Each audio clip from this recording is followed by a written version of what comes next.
Physics practical के लिए मैं आपको एग्जामिनर का माइंडसेट बताऊंगा कि जब वो एग्जामिनेशन लेने आता है और आप वाइवा के लिए उसके सामने बैठते हैं तो क्वेश्चन का आंसर कई बार आपको आता है, आप भूल जाते हैं। एक तो हो सकता है आता ही नहीं, लेकिन आता है भूल जाते हैं।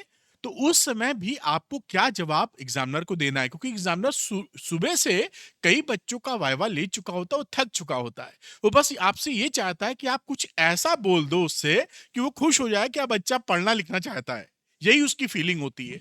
तो अगर वो कुछ आपसे पूछे और आपको नहीं आता तो उसको गोल गोल घुमाना नहीं है, ये ध्यान रखिएगा। झूठ नहीं बोलना है, क्योंकि एग्जामिनर को झूठ नहीं पसंद है।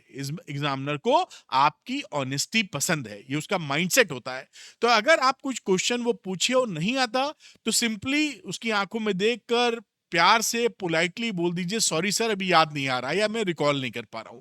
तो वो नेक्स्ट क्वेश्चन पूछेगा, फिर भी ना आए तो फिर सॉरी बोल दीजिएगा। क्योंकि अल्टीमेटली ना वो आपसे ये पूछेगा कि बेटा अच्छा ये बताओ, क्या पढ़ के आए हो बेस्ट चैप्टर।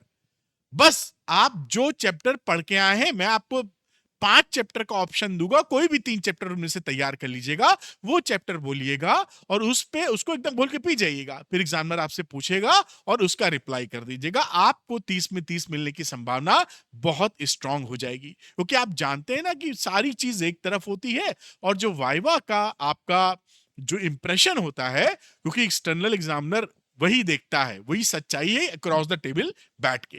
तो यहां पर मैं आपको जो चैप्टर्स बता रहा हूं वाइवा वॉइस के, मैं 5 चैप्टर्स आपको बता रहा हूं, कोई भी 3 तैयार कर लीजिए। सीधे डायरेक्टली लिंक है आपके किससे, फिजिक्स के वाइवा से। और साथ में 50 क्वेश्चंस वाइवा के मैं आपको कराऊंगा अभी विद सॉल्यूशंस। तो उसके लिए एकदम कमर कस के बैठे रहिएगा, क्योंकि एक एक चीज का मैं आंसर आपको दूंगा। तो चैप्टर करंट इलेक्ट्रिसिटी बहुत इंपॉर्टेंट चैप्टर है, इसको अच्छे से पढ़ लीजिए, तैयारी कर लीजिए। अगर पूछे और अच्छी प्रिपरेशन कर चुके हैं आप तो इसका जवाब दीजिएगा। मूविंग चार्जेस मैग्नेटिज्म, ये chapter number 4। Alternating current chapter number 7। Ray optics chapter number 9 और सेमीकंडक्टर चैप्टर नंबर 14।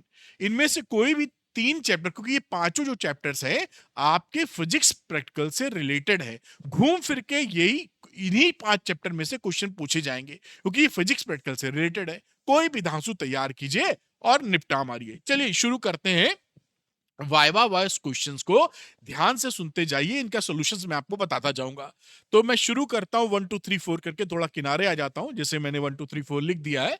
पहला क्वेश्चन जैसे लिखा है, what are ohmic and non ohmic resistances. तो जो ओम्स लॉ फॉलो करते हैं, ये देखिए करंट इलेक्ट्रिसिटी वाला मामला हो गया, वो ओमिक रेजिस्टेंस होते हैं, और जो ओम्स लॉ फॉलो नहीं करते वो नॉन ओमिक रेजिस्टेंस होते हैं।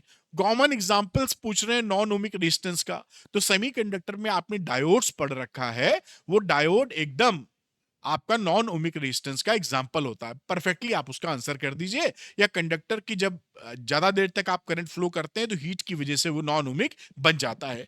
फिर तीसरे क्वेश्चन में, name some substance whose resistance decrease. देखिए टेम्परेचर को बढ़ाने पर नॉर्मली मेटल्स का टेम्परेचर इंक्रीज, रेजिस्टेंस इंक्रीज करता है। लेकिन सेमीकंडक्टर्स ऐसी डिवाइसेस होती हैं जिनका अगर टेम्परेचर आप बढ़ाओगे तो उनका रेजिस्टेंस और रेजिस्टिविटी घट जाती है। तो ये क्वेश्चन इसलिए इंपॉर्टेंट हो जाता है उस सेटअप से कनेक्शन में। फिर what are the factors affecting the resistance. आप ये फॉर्मूला जानते हैं कि R is equal to rho L by A होता है। इसके हिसाब से आप बता सकते हैं कि इसका भाई लेंथ है, क्रॉस सेक्शन एरिया है, और रेजिस्टिविटी या स्पेसिफिक रेजिस्टेंस की वजह से इंपैक्ट पड़ता है रेजिस्टेंस के ऊपर। अगली बात, व्हाट इज द कंडक्टेंस। तो कंडक्टेंस होता है G1/R के बराबर। इसकी यूनिट भी पूछ लेते हैं तो साइमन या मो, ओम का उल्टा MHO है ना, OHM ओम लिखा जाता है, क्योंकि 1/R है। तो ये जैसे ओम लिखा जाएगा तो इसी का उल्टा MHO, वो तो याद ही रह सकता है, मो वो बोल दिया, साइमन बोल दीजिए। अगला छठा नंबर सवाल देखते हैं, what is the condition for a Wheatstone bridge to become balanced. तो व्हीट स्टोन ब्रिज को बैलेंस ब्रिज कब बोलते हैं, जब P/Q is equal to R/S हो, जैसा कि आपने अरेंजमेंट पढ़ रखा है, ये इंपॉर्टेंट हो जाता है। Will the interchange of position of cell and galvanometer affect the balance condition? जब व्हीट स्टोन ब्रिज बैलेंस्ड होता है तो उसमें जो सेल होता है और गैल्वेनोमीटर, उसका पोजीशन अदला बदली कर दी जाए तो क्या बैलेंस्ड कंडीशन में फर्क पड़ेगा। तो इसका आंसर है फर्क नहीं पड़ता है, बैलेंस्ड कंडीशन अब भी वही रहने वाली है। When it is a Wheatstone bridge most sensitive Wheatstone bridge कम होता है, वेरी इंपॉर्टेंट क्वेश्चन है। जब PQRS जो रेजिस्टेंस आपने लगाए हैं वो लगभग सेम ऑर्डर के होते हैं, और मतलब एक ना हो कि एक बहुत बड़ा एक बहुत छोटा, ऐसा ना हो। सेंसिटिविटी का मतलब होता है छोटा भी चेंज हो किसी रेजिस्टेंस में तो डिफ्लेक्शन, कांटा पॉइंटर तेजी से हिले, उसे बोलते हैं सेंसिटिविटी। समझाने के लिए, what are the advantages of Wheatstone bridge method of measuring resistance over other methods. और मेथड के हिसाब से जो व्हीट स्टोन ब्रिज का मेथड है क्यों ज्यादा अच्छा है, क्योंकि इसमें कोई और रेजिस्ट, क्योंकि नल इफेक्ट, नल नल पॉइंट पर बेस्ड है, करंट जा नहीं रही होती गैल्वेनोमीटर में, तो कोई एक्स्ट्रा रेजिस्टेंस उसको डिस्टर्ब नहीं करता। तो ये बड़ा, ये क्विकली एंड प्रिसाइजली आप, यानी बहुत जल्दी और स्पष्ट तौर पे आप सही रीडिंग निकाल पाते हैं व्हीट स्टोन ब्रिज से।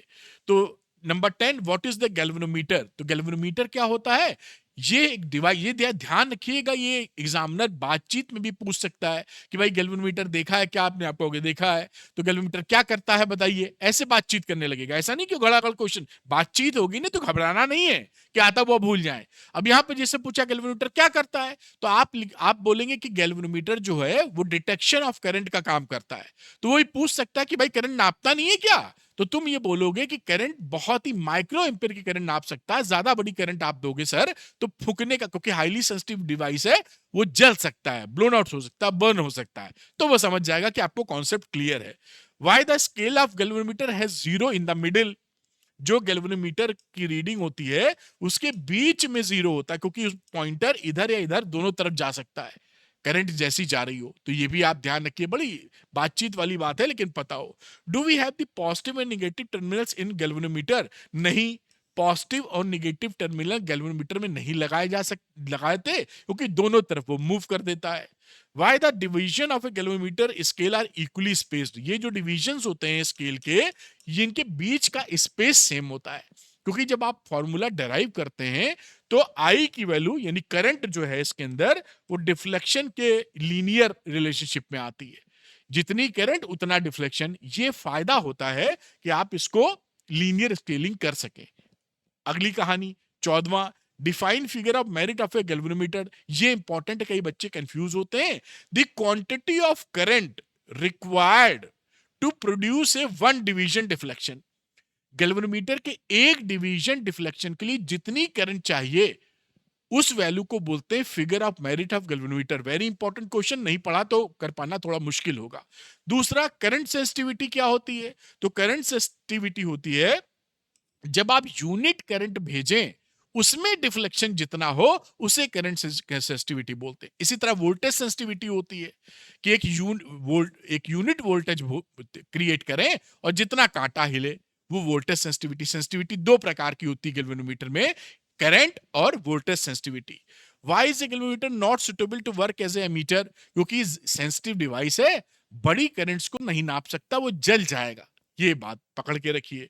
How is a galvanometer converted into ammeter. Very important question कि भैया एक गैल्वेनोमीटर को आप एमीटर में कैसे चेंज करेंगे।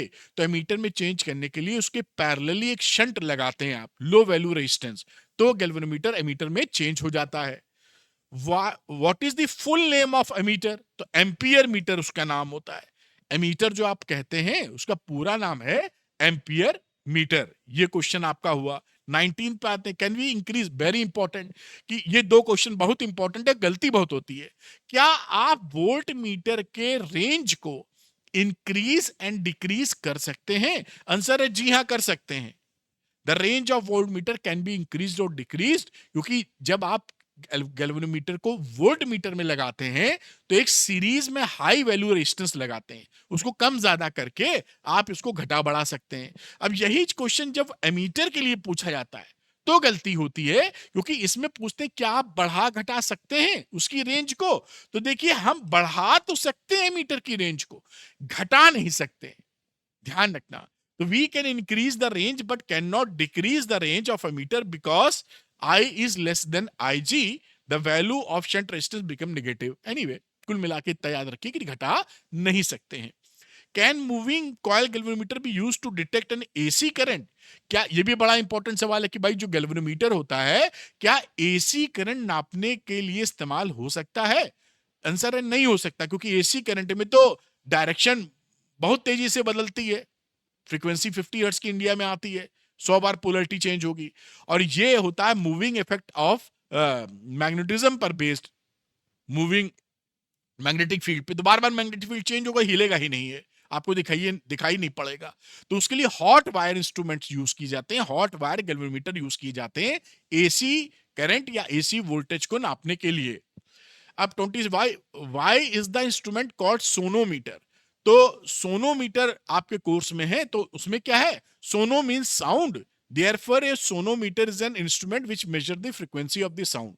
तो सोनोमीटर फ्रीक्वेंसी ऑफ साउंड रहता है। अच्छा, इससे पहले देखिए हम लोगों ने करीबन 21 सवाल किए हैं, वो करंट इलेक्ट्रिसिटी के आसपास रहे हैं। यानी यहां से देखिए साबित हो रहा है कि आपका करंट इलेक्ट्रिसिटी कितना इंपॉर्टेंट चैप्टर है, पूरी चीज वहां कवर हुई है। और मूविंग चार्जेस एंड मैग्नेटिज्म भी थोड़ा कवर हुआ, गैल्वेनोमीटर की बातचीत उसमें आ गई पूरी। तो ये दो चैप्टर कितने इंपॉर्टेंट हो गए, जो आपको थ्योरी भी तैयार कर लेनी चाहिए। अगला, give expression for the RMS, ये इज अल्टरनेटिंग करंट चल रहा है। अब आरएमएस की वैल्यू क्या होती है, आई नॉट अपॉन रूट टू। ये तो मेरे ख्याल से आप याद कर ही चुके होंगे, 0.707 1 अपॉन रूट टू की वैल्यू इंटू आई नॉट, है ना। इसीलिए हमारे ये भी पूछ लेता है एग्जामिनर कि हमारे घरों में जो सप्लाई आती है अल्टरनेट 220 वोल्ट की आती है, तो 220 वोल्ट हमारी आरएमएस वैल्यू है कि पीक वैल्यू है? तो आपका आंसर होगा जो 220 वोल्ट की वैल्यू है वो आरएमएस वैल्यू है। अगर उसको हम कन्वर्ट करें पीक वैल्यू पे तो करीबन 311 वोल्ट आ जाएगी। इसीलिए अल्टरनेटिंग करंट और डेंजरस होती है कि आरएमएस वैल्यू लिखी होती है, पीक वैल्यू वहां तक जाती है, 220 की जगह 311 तक जा रही है, ये पकड़ के रखिएगा। वाई डस डीसी रिपल? डायरेक्ट करंट जब आपको से झटका लगता है, जब आप चिपकते हैं तो चिपकाती नहीं, झटका मारती है डायरेक्ट करंट। तो क्यों झटका मारती? क्योंकि डायरेक्ट करंट पोलरिटी चेंज नहीं करती, तो वो प्लस है।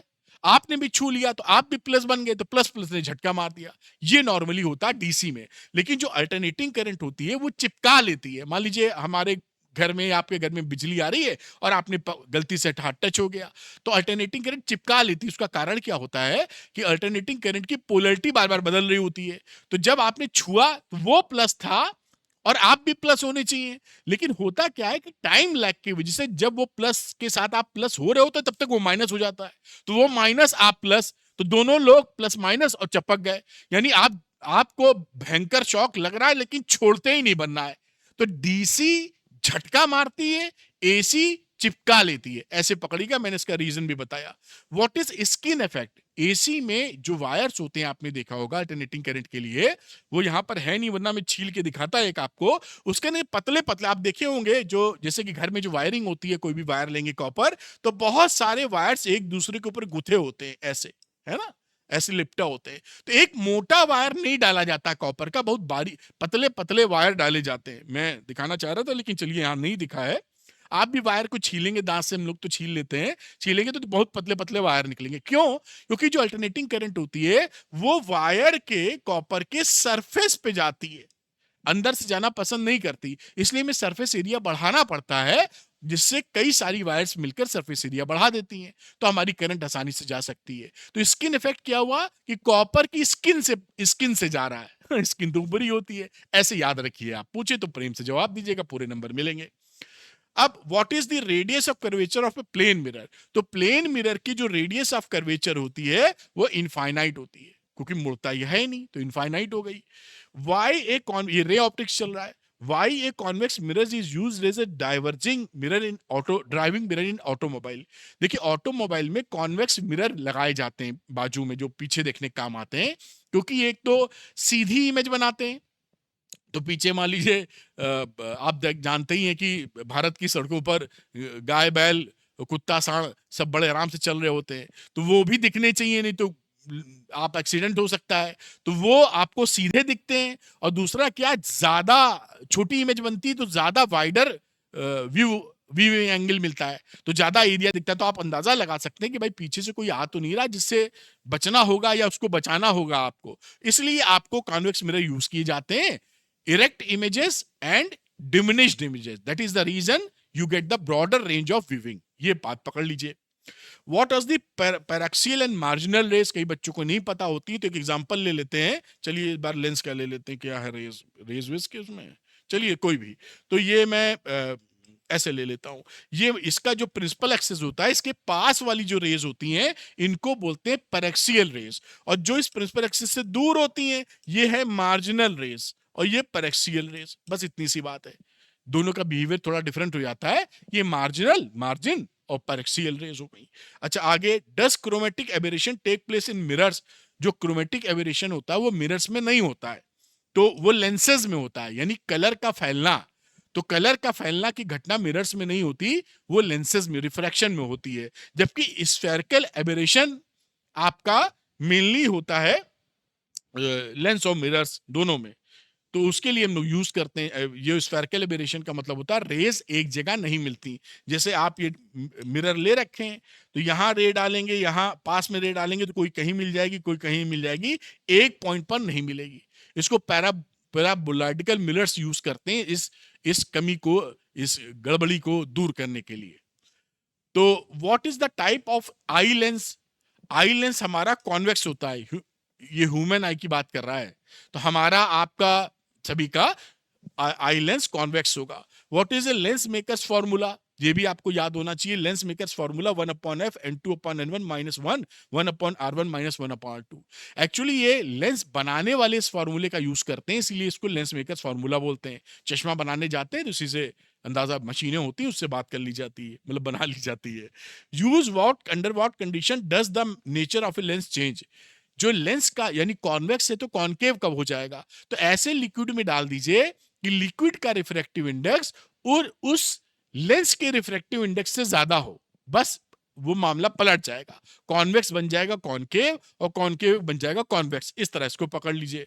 What type of lens in an air, ये बड़ा पूछा जाता है। एयर बबल अगर बन गया है पानी के अंदर तो वो काम करता है कॉनकेव लेंस, थ्योरी में भी आता है कॉनकेव लेंस। तो air bubble in the water क्या बनेगा? Concave lens.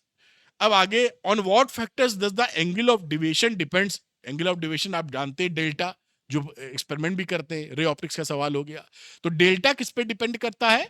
ये याद है ना डेल्टा कौन सी बातचीत चल रही है? ये होता रे जाती है, ऐसे घूम के जाती है, यहां जा रही थी, यहां गई, दिस इज डेल्टा, इसकी बातचीत कर रहे हैं।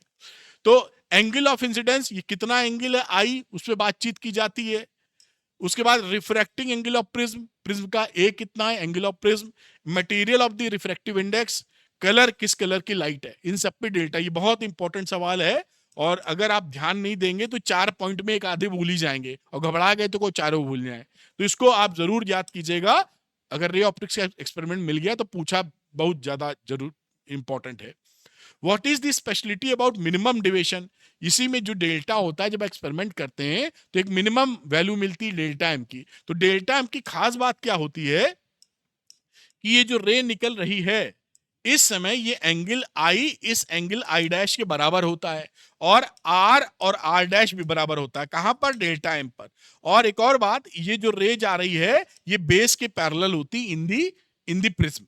तो प्रिज्म के अंदर वाली रेज प्रिज्म के बेस के पैरेलल होती है, आई डैश के बराबर, आर डैश के बराबर, एट डेल्टा एम। इसको भी पकड़े रहिए।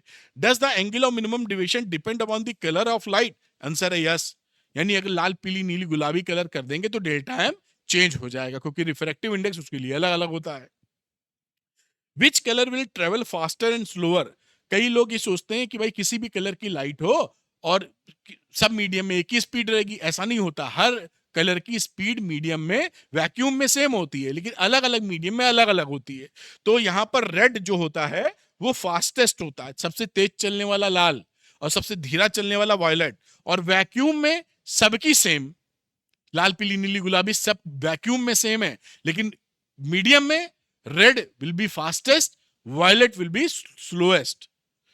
और विच कलर डिविएट्स मोस्ट? कौन सा सबसे ज्यादा डिविएशन लेता है? तो ये वायलेट कलर डिविएशन, इसीलिए डेंजर साइन रेड कलर से बनाते हैं, क्योंकि डिविएशन नहीं लेते और उनकी स्पीड ज्यादा होती है मीडियम में चलने की, तो दूर से ही दिख जाते हैं। और रेड कलर हो जाएगा लीस्ट, जिसका डिविएशन कम से कम होता है। जैसे आप ये लेंस बनाते हैं ना, तो लेंस में अगर मान लीजिए ये रेस डालेंगे तो रेड कलर का फोकल लेंथ यहां मिलता है, वायलेट का यहां मिलता है। तो ये इसे एफ वी कह सकते हैं, इसको एफ आर, क्योंकि ये कम डिवेट हुई है, सीधी जा रही थी कम, ये ज्यादा डिवेट हुई है, तो इसको भी याद करिए। ये क्या क्या क्या आपको क्रोमेटिक एबेरेशन की जो बात कर रहे थे वो देखिए, रंग फैल गया, रेड से लेके वायलेट तक रंग फैले रहेंगे तो साफ दिखेगा ही नहीं, इसको दूर करना पड़ता है। दूर करने का तरीका कई होते हैं, उनमें से एक यहाँ स्टॉपर लगा दो कि रेज जैबे ना करे तो एक जगह बन जाएगा, ले देंगे, या दो कॉम्बिनेशन ऑफ लेंसेज यूज कर लेते हैं एडजस्ट करने के लिए। खैर, तो will all colours of light travel will same, आपने जान ही लिया, नहीं भाई ऐसा नहीं होता। रेड कलर फास्टेस्ट है, वायलेट स्लोएस्ट है।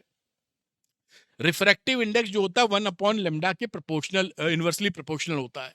लेमडा रेड की सबसे ज्यादा, तो रिफ्रैक्टिव इंडेक्स सबसे कम। ये बहुत इंपॉर्टेंट सवाल है। म्यू या एन जो भी आप लिखना चाहते हैं, 1 अपॉन लेमडा मोटे तौर पे पकड़े दिएगा। ये थ्योरी भी बहुत आता है ना। हाँ 43, name different type of energy bands. अभी सेमीकंडक्टर डिवाइसेस आ गई, सारे देखिए 5 चैप्टर वही हैं, पूरा आपका एक्सपेरिमेंट घूम फिर के उसी के आसपास है, इसीलिए मैंने बताया कि तैयारी कर लो। अब सेमीकंडक्टर तो और मजेदार, 7 नंबर तो थ्योरी वेटेज है उसका। तो different energy bands, conduction band, valence band, और बीच का फॉरबिडन गैप या एनर्जी गैप जिसे बोलते हैं, 3 तरह के गैप बन जाते हैं। डिफाइन ए होल, होल क्या होता है? कोवैलेंट बॉन्डिंग के अंदर जो इलेक्ट्रॉन्स होता है वो जब अपनी छोड़ के चला जाता है तो उसकी वैकेंट सीट को ही हम होल बोलते हैं। होल को हम इलेक्ट्रॉन के बराबर का पॉजिटिव चार्ज की तरह ट्रीट करते हैं, ठीक है। Define a intrinsic semiconductor, intrinsic semiconductor का मतलब होता है purest form of semiconductor, silicon या जर्मेनियम जब प्योरेस्ट फॉर्म में होता है। तो विच मटेरियल और कॉमनली यूज्ड इन सेमीकंडक्टर, भाई जर्मेनियम और सिलिकॉन कहां गया, यही यूज किए जाते हैं। एक्सट्रिंसिक सेमीकंडक्टर्स क्या होते हैं? जब हम इंट्रिंसिक सेमीकंडक्टर में कुछ इंप्योरिटी मिला देते हैं जानबूझकर, तो वो बन जाता है एक्सट्रिंसिक सेमीकंडक्टर। क्यों इंप्योरिटी मिलाते हैं? क्योंकि हम उसकी कंडक्टिविटी बढ़ाना चाहते हैं। तो जिस सॉरी जिस मेथड के तहत हम इंप्योरिटी बढ़ाते हैं उस मेथड को बोलते हैं डोपिंग। तो डोपिंग वो मेथड होता है। अब यहां पर व्हाट इज डोपिंग मैंने बता दिया। डोपिंग वो मेथड है, वो प्रोसेस है जिसके तहत जानबूझकर सुटेबल इंप्योरिटी मिलाई जाती है सिलिकॉन एंड जर्मेनियम के अंदर, जिससे उसकी कंडक्टिविटी बढ़ सके और अपने हिसाब से आप काम कर सकें। What is biasing of a junction? PN junction जो होता है उसको एक्सटर्नल जब वोल्टेज लगाते हैं उसी को बोलते हैं बायसिंग। तो ये नाम है केवल। How does the bias affect thickness of the depletion? Very important question. जब आप फॉरवर्ड बायसिंग करते हो तो जो डिप्लीशन लेयर है उसकी थिकनेस कम हो जाती है। फॉरवर्ड बायसिंग में डिप्लीशन लेयर कम हो जाएगी और रिवर्स बायसिंग में thickness of the depletion layer बढ़ जाती है। अब यहां पर बोनस 2 क्वेश्चन और ले लो। How does the bias affect the junction resistance? जो पीएन जंक्शन का रेजिस्टेंस के ऊपर क्या पड़ता है? तो भैया फॉरवर्ड बायसिंग में जंक्शन रेजिस्टेंस कम हो जाता है और रिवर्स बायसिंग में जंक्शन रेजिस्टेंस बढ़ जाता है। Define characteristics of a junction diode. ये वीआई कैरेक्टरिस्टिक की बात कर रहा है। तो वीआई फॉरवर्ड बायसिंग में और रिवर्स बायसिंग में, तो वीआई कैरेक्टरिस्टिक यानी वी और आई में जो ग्राफ बनाया जाता है उसी को वीआई कैरेक्टरिस्टिक बोलते हैं। तो उसको भी आप अच्छे से प्लॉट करके बना लीजिए जिससे आपको अंदाजा लग जाए। ये पूरा रहा प्रैक्टिकल की बातचीत जो वाइबा की है, बिल्कुल सॉलिड क्वेश्चंस 5 चैप्टर के ऊपर बेस्ड। अब थ्योरी में कई बच्चों को दिक्कत आ रही है क्योंकि एग्जामिनेशन सर पे ही आ चुके हैं, तो आप वो क्वेश्चन लगाइए जिस तरह के क्वेश्चन बोर्ड में पूछे जाते हैं। तो मैंने आपके लिए 12th पीसीएम पीसीबी के श्योर शॉर्ट क्वेश्चन बना दिए हैं। ये आपके ऐसे ही क्वेश्चन इसी पैटर्न के बोर्ड में आते हैं। 25 क्वेश्चन पर चैप्टर है अप्रोक्सीमेटली, तो आप इसको जो है कर सकते हैं। फुली सॉल्व्ड है, सॉल्यूशन के लिए कहीं भटकना नहीं। 100% बोर्ड टारगेटेड क्वेश्चन है, मतलब ये बेसिकली निचोड़ है इंपॉर्टेंट एनसीईआरटी क्वेश्चन, इंपॉर्टेंट 10 साल के पीवाईक्यूज और लेटेस्ट ट्रेंड के हिसाब से। तो ये क्वेश्चन वो क्वेश्चन है जो सुपर इंपॉर्टेंट, आप इसको लगा सकते हैं। जो बच्चे श्योर शॉर्ट क्वेश्चन लगाना चाहते हैं वो अरविंद एकेडमी ऐप को डाउनलोड कर लीजिए, स्टोर सेक्शन में जाइए और वहां पर श्योर शॉर्ट क्वेश्चन मिलेगा, लेकर अपनी पढ़ाई को आगे बढ़ाइए या सुपर कॉन्फिडेंस ले लीजिए। उम्मीद करता हूं ये वीडियो आपको पसंद आया होगा। अगर पसंद आया तो मुझे कमेंट कीजिएगा, जो भी क्वेरीज हैं मैं उनका रिप्लाई करूंगा और अगला वीडियो उसी पर बना दूंगा जिससे आप कॉन्फिडेंस फील करें। आप घबराइए नहीं, जो वाइवा लेने एक्सटर्नल एग्जामिनर आ रहा है वो नंबर काटने के मकसद से नहीं आ रहा है, आपको देने के मकसद से आ रहा है। बस आप समझदारी का प्रयोग करें और थोड़ा बहुत पढ़ाई कर लें। Thank you very much, all the best.